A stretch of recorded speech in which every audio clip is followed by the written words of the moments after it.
původního podvozku. Dále se na modernizaci podílejí Excalibur Army, výrobce a realizátor dostavové části. Tak to hraje někde hladce, ty ve.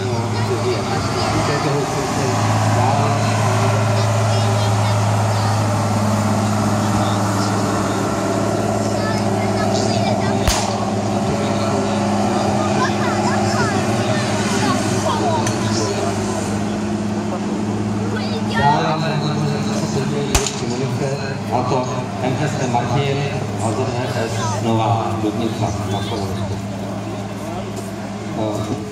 Významně je změněno uspořádání pracoviště řidiče a vektele v přední části, a to o větší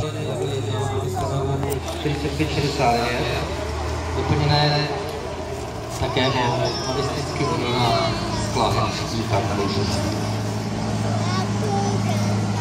Modernizovaný je také motor, protože